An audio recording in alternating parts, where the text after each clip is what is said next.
ರಾಜ್ಯಗಳಿಂದ ಕನ್ಯದ ಚಿತ್ರಂಪಟಂ ತರಿಸಿ ತರಿಸಿದರೆ ತರವರಿಗೆ ಸರಿ ಮಾಡಲ್ಲ. ಮತ್ತು ಕನ್ಯೆ ಎಲ್ಲಿರುವ ನಂಬಿಕೆ ಸಾಲದ ಮುನಿಪಲ್ಲವ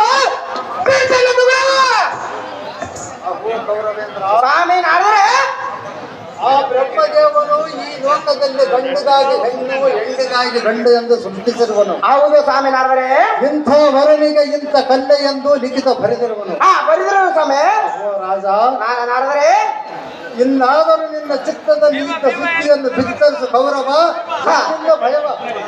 ಆಹೋ ಸುರಮನಿಯವರೇ ಕೇಳಲ್ಲ ಇವರ ದುರ್ಯೋಧನನೇ, ನೀವು 14 ಲೋಕಗಳ ಸಂಚಗಳ ದಾವಲಿಗೆ ಯಾವ್ದಾರ ನನ್ನ ಮಗನಿಗೆ ಸರಿಯಾದ ಕನ್ಯೆ ಇದ್ದರೆ ದಯಮಾಡಿ ತಿಳಿಸಬೇಕು ದೇವ ಪ್ರಭಾವ. ಸ್ವಾಮಿ ನಾವರೇ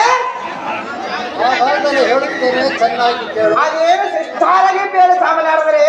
ನಾನು ಹೇಳಿದಂತೆ ನೀನು ಕೇಳುವುದಾದರೆ ಹೇಳುತ್ತೇನೆ. ನೀವು ಹೇಳಿದಂತೆ ಸಹಜವಾಗಿ ಕೇಳುತ್ತೇನೆ ಸ್ವಾಮಿ ನಾರದರೆ. ನಿಮ್ಮ ತಂದೆ ತಾಯಿಯರ ಒಡಂಬಡಿಕೆ ಆಗದಿದ್ದರೆ ನಿಮಗೆ ತೊಂದರೆ ಕೊಟ್ಟಿತ್ತು. ಹೌದು ಸ್ವಾಮಿ. ಅದಕ್ಕಾಗಿ ನಿಮ್ಮ ತಂದೆ ತಾಯಿಯರ ಬಳಿಗೆ ಹೋಗಿ ನಿಂತ ವಿಚಾರವನ್ನು ಮಾಡಿಕೊಳ್ಳುವ ಗುರುನಂದನ ಈ ಇರುವುದು ನೋಡಿ ಎಲ್ಲ ಆಲೋಚನೆ. ಆಕೋ ಸ್ವಾಮಿ ನಾರದರೆ ತಾವು ಹೇಳಿದಂತೆ ಹೋಗಿ ಬರೋಣ ದೇವ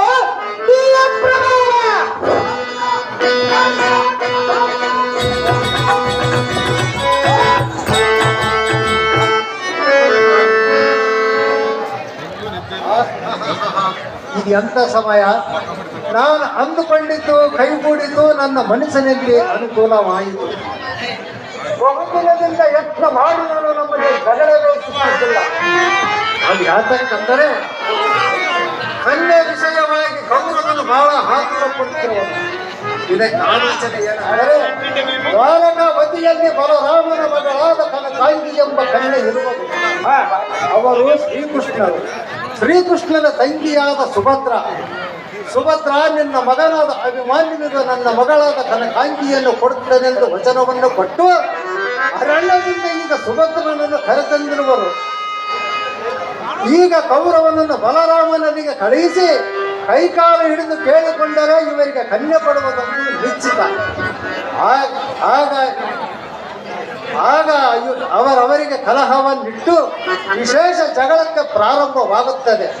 ಆಗ ನಾವು ಕಣ್ತುಂಬ ನೋಡಿ ಮನಾನಂದಗೊಳ್ಳುತ್ತೇವೆ.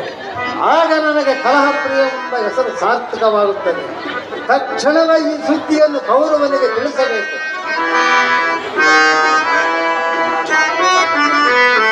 ದೇವ ದೇವ ನಾರಾಯಣ